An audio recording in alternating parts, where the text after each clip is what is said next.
Good morning, friends! It's your girl, Kelsey, and I am finally back with another pantry pep talk where we take a few minutes to hide in the pantry together and recalibrate, commiserate. How are you enjoying the year of our Lord 2020, which I like to call the Book of Revelation Live? Oh, it's bad, scary. Also wondering, what stage of grief are you in? Because you probably are in one, and that's what my pep talk is about.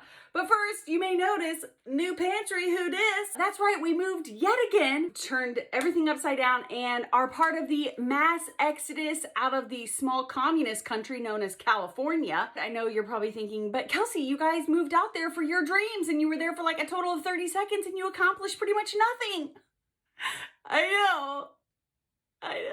Yeah, it's been hard. One thing that is making this a tiny bit better, the size of my new pantry, the size of my new kitchen, the fact that when you leave California, you remember what it's like to, have money. So yeah, we moved back to Oklahoma. We had a couple family vacations and trips where we were around family, and that just made me realize what we were missing. Also, I do believe that Trump is going to win in November. Yes, conservative values.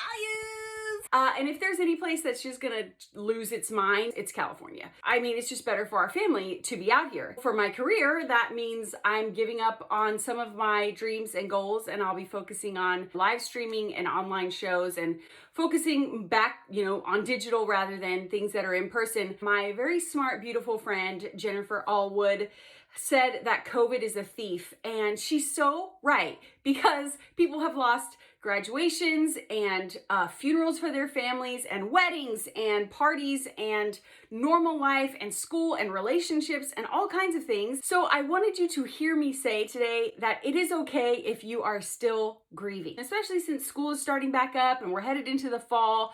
I have felt this pressure like, well, we're fine now. We're moving on. If one person comments new normal, blocked. I don't care how cute your Instagram posts are, you're hanging on by a thread many days. And here's why, I figured it out. There is no actual end in sight because it's ever changing. This pandemic is always changing. The guidelines are always changing. There's no we'll be past this when? Somebody tell me when. Because I don't think it's okay for us to not have human interaction anymore outside of our one family unit. I don't like going through the airports and not being able to see anyone's facial expressions, not being able to smile to each other. There is a human connection that is lost. Now, don't come for me. I'll wear my mask. Okay, we're wearing a mask. This is not our new normal. This is not our new life. We are gonna find a different new normal. I think we all agree that that is somewhere on the horizon, but we can't see it. We don't know when that is. And limbo is the worst possible place. I hate it. I'm not patient. I know you're shocked. I like to have a plan. I like to know where I'm going. I like to have a strategy. Maybe some of you, like me, were wondering, I was kind of beating myself up over why is this taking me so long to snap out of this and get in the groove and crush it?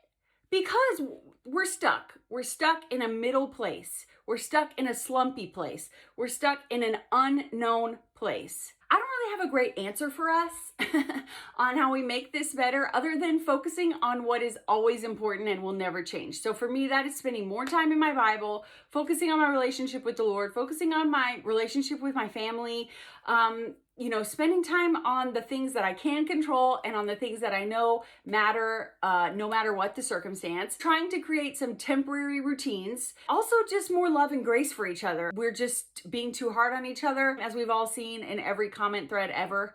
And that's another reason why I'm not posting as much, because I really want to be intentional and loving. And it's kind of hard sometimes for me to bring the funny. I've been thinking about starting a show called It's Not Funny, because I want to talk about things that I'm like, that's not really funny. You are not alone if you've been really struggling to find a new groove or a temporary groove. Share your tips and tricks with others on how you are feeling better in the comments. I would love that, things that are helping you. Other than that, I just hope that this encouraged you, lifted you up, and made you laugh. If it did, I hope you'll share it with a friend, and I will be back soon with another video.